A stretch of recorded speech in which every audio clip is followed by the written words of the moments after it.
야, 이 차가 나올 줄은 상상도 못했습니다. 뭐 출시 예정인 신차 리스트에도 없었고 현대차가 이번 달에 깜짝 발표를 한다고 하는 차니까 예상 못하는 게 당연합니다. 지금 현대차가 그랜저 품질 문제 때문에 여론이 안 좋잖아요. 어느 정도냐면 이 차가 출시된다고 하니까 여론이 갑자기 좋아지는 것 같다고 해야 할까요? 포니 쿠페인데 아이오닉 5처럼 단순히 일부 디자인 요소만 적용되는 게 아니라 진짜 그 시절 콘셉트카로 제작되고 끝났던 포니 쿠페를 양산한다고 합니다. 이걸 지난달 27일에 개최되는 포니데이에서 직접 발표할 예정이라고 하는데 갑자기 왜 이런 결정을 한 건지 쉽고 빠르게 정리해드리겠습니다.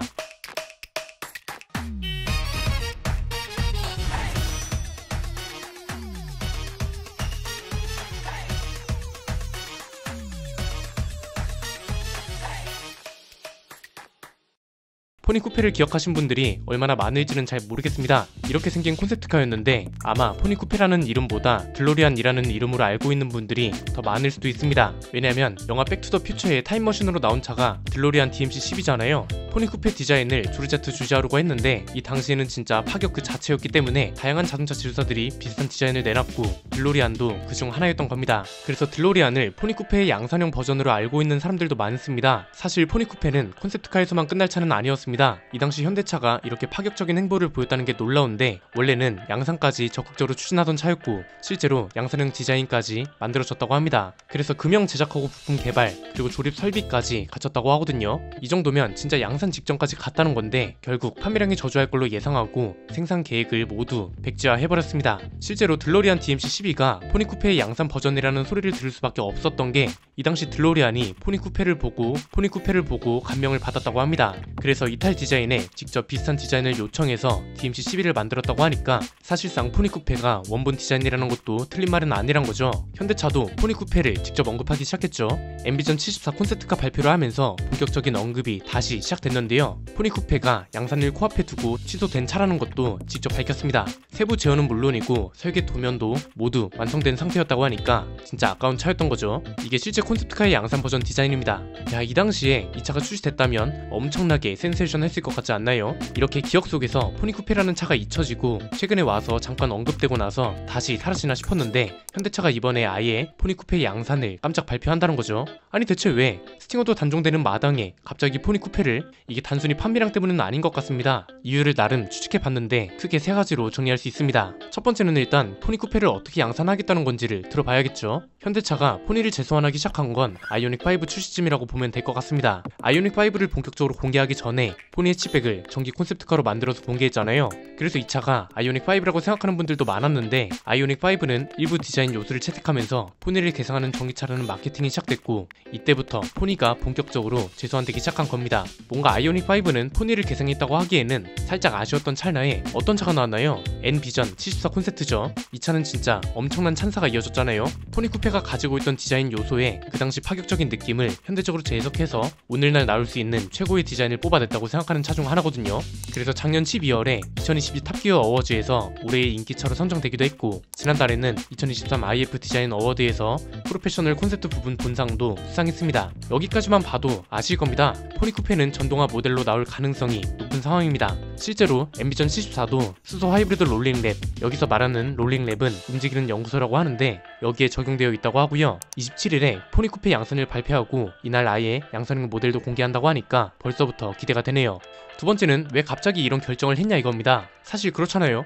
스팅어도 단종되고 심지어 K3도 단종될 거라는 얘기가 나오고 소나타도 단종설이 다시 떠오르기 시작했습니다. 판매량이 안 나오고 전동화 계획에 맞지 않는 차들은 죄다 단종시키거나 단종이 유력한 상황이란 거죠. 포니 쿠페는 판매량하고는 거리가 굉장히 먼 차입니다. 가족들을 위한 세단으로 나오는 것도 아니고 심지어 SUV로 나오는 것도 아니잖아요. 그런데 갑자기 왜 판매량도 안 나올 만한 차를 내놓냐 이거죠. 저는 이걸 어떻게 봤냐면 현대차가 고유 모델을 가지고 뭔가 이야기를 만들려고 하는 게 아닌가 싶습니다. 생각해보면 현대차 내에 고유 모델 역사를 유지하고 있는 차가 얼마 없습니다. 여기서 말하는 고유 모델은 현대차가 독자적으로 개발하고 생산해서 80년대 이전부터 지금까지 모델 이름이나 역사를 이어오는 차가 없다는 겁니다. 그랜저랑 갤로포는 초기 모델들이 죄다 미쓰비시 차였잖아요. 현대차도 미쓰비시로 시작된 차들을 마냥 정체성과 역사를 하면서 밀기도 애매하지 않았나 싶습니다. 그나마 있는 게 소나타랑 아반떼인데, 아반떼는 초기형 모델 역사가 엘란트라까지 포함하면 1990년부터고요. 소나타도 스텔라까지 포함시키면 1983년부터입니다. 비교적 역사가 짧은 편에 속하는데, 지금 현 시대에서 이름을 널리 알리고 판매량도 많은 대중 브랜드 차종들은 대부분이 70년대부터 역사가 시작되고 지금까지 이어져 오고 있습니다. 대표적인 게 토요타 캠리는 1979년부터 지금까지 팔리고 있는 차입니다.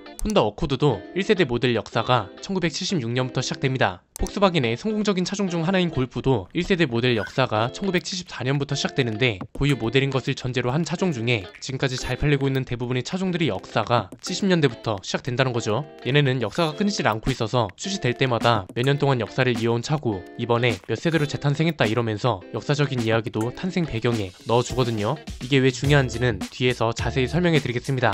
현대차는 고유 모델이면서 70년대부터 역사가 시작되는 차가 포니입니다. 포니 쿠페로 따지면 1974년부터 시작되고, 양산형 포니를 생각하면 1975년부터 역사가 시작되는 거죠. 이러니까 현대차 입장에선 포니라는 이름으로 역사적인 이야기를 만들어낼 수 있는 키워드가 굉장히 많은 겁니다. 현대차의 첫 독자 생산 모델이기도 하면서 한국산 자동차 최초로 독자 생산된 모델이기도 하잖아요. 그리고 현대차의 이름을 본격적으로 알리기 시작한 차이기도 하고요.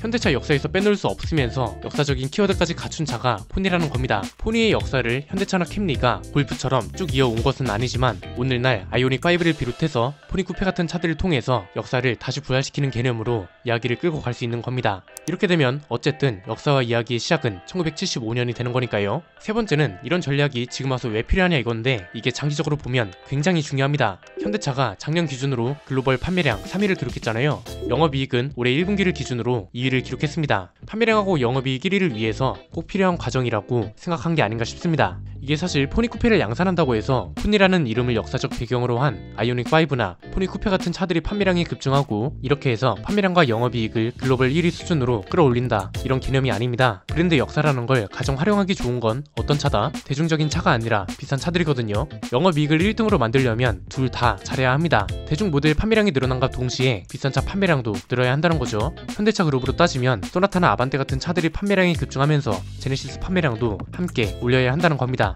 아시아권 브랜드에서 이걸 가장 이상적으로 실현하고 있는 브랜드가 토요타라고 보거든요. 대중 모델 라인업들도 역사적인 배경이 탄탄하면서 동시에 이런 역사적 배경을 가지고 프리미엄 브랜드를 장인 정신하고 엮어서 마케팅을 합니다. 프리미엄 브랜드한테 가장 중요한 게 역사적 배경이기도 하고, 자동차 브랜드에서 프리미엄 브랜드는 일종의 명품 브랜드이기도 합니다. 에르메스처럼 하이엔드 브랜드한테만 역사가 있는 게 아니라 그 아래에 있는 브랜드들도 저마다 역사와 정체성을 가지고 있잖아요. 마찬가지입니다. 현대차 그룹의 영업이익이 글로벌 1위 수준으로 올라가려면 결국 비싼 차인 제네시스가 많이 팔려야 합니다. 그런데 제네시스가 상대적으로 약한 것 중 하나가 역사거든요. 제네시스가 단독 브랜드로 출범한 게 2015년이고 현대 제네시스 시절을 포함해도 2008년부터 시작된다고요. 역사가 좀 길어야 제네시스가 어떤 브랜드고 어떤 가치가 있고 이런 가치를 차에 어떻게 표현했고 이러이러한 정신으로 만들어진 프리미엄 브랜드에서 탄생한 차다, 이런 게 기본적으로 깔려 있어야 한다는 겁니다. 그런데 2008년에 시작된 제네시스의 역사를 억지로 늘릴 수는 없으니 차라리 브랜드의 기반인 현대차 역사라도 제대로 만들어서 엮어버리면 이걸 제네시스에서도 활용할 수 있다는 거죠. 예컨대 토요타랑 렉서스도 그렇습니다.